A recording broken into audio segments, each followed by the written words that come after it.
I'm going to be graduating with an MBA in less than a month, and I was thinking back to just before I started the MBA, and then I started realizing that one of the most surprising things that I learned during these last 2 years is not from a course, and I'm going to tell you exactly what it is. But before I do, I wanted to ask a huge favor.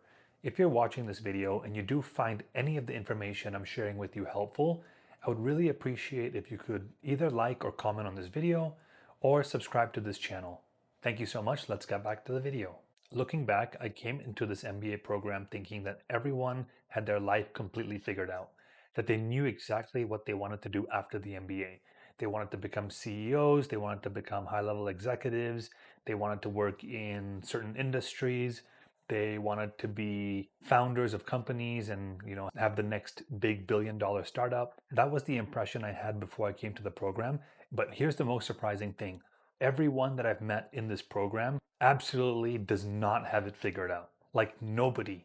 Okay, I'm slightly exaggerating, but I would say that 90% of people in this program actually have no idea what they want to do, and that they had the exact same plan as me, which is they want to study, they want to learn business, they want to do something that can help them pivot from where they are now to something better in the future.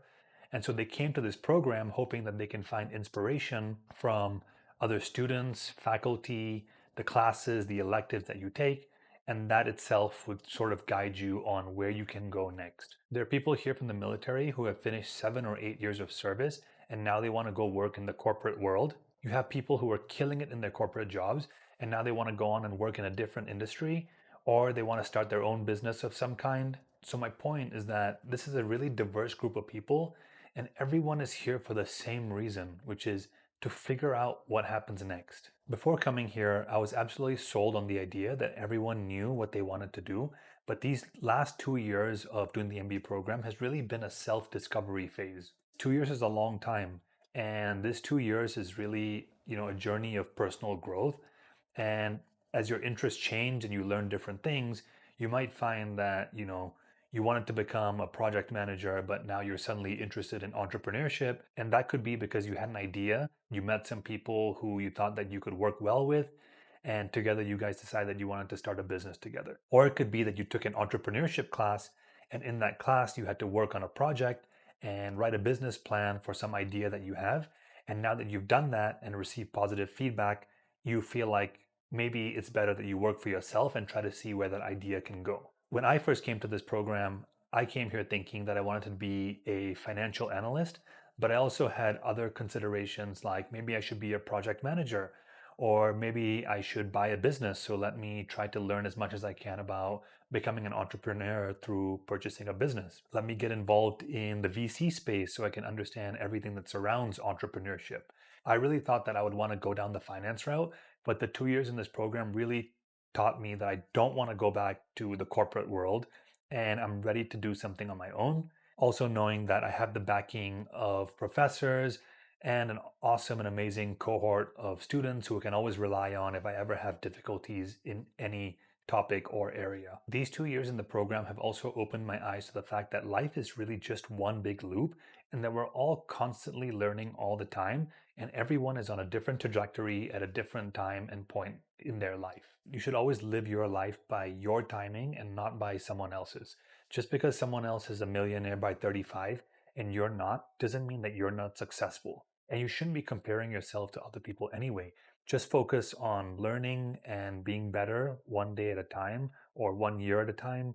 Honestly, you'll probably be pretty well off on your own. I sometimes get asked the question whether it was a difficult choice for me to do an MBA at the age of 34. And honestly, the answer is no, it wasn't a difficult choice at all. The way I look at it is I try to project my life about 15 or 20 years out, and I look back and I ask myself, am I going to regret doing or not doing something? And I like to apply this to really big decisions. So thinking about it that way, I thought, okay, well, if I'm 50 and I'm going to look back on my life and think, should I have done that MBA when I was 35? Do I regret not doing that MBA when I was 35? And the answer was yes, I would regret it. So very quickly and easily, I made the decision to come to my MBA. Now, I'm not saying that you should make a decision like that without giving it much thought, because doing an MBA will cost you, but you shouldn't feel like you're stuck. I started thinking about doing an MBA when I was 26, and I did it when I was 34. And honestly, I believe in manifestation. So if you're constantly thinking about something, regardless if it's good or bad, or positive for your life or negative for your life, if you constantly think about it, I feel like at some point it's probably going to happen. I did the same thing with getting my private pilot's license. I thought about it for over 15 years, and I'm finally doing it now. So, yeah, my biggest takeaway from this MBA program is that nobody really knows what they want to do after. Everyone is here to just figure out what to do next. Thank you so much for watching the video, guys. I hope this video was helpful, and I hope to see you in my next video. And I would, again, really appreciate it if you become a subscriber of this channel.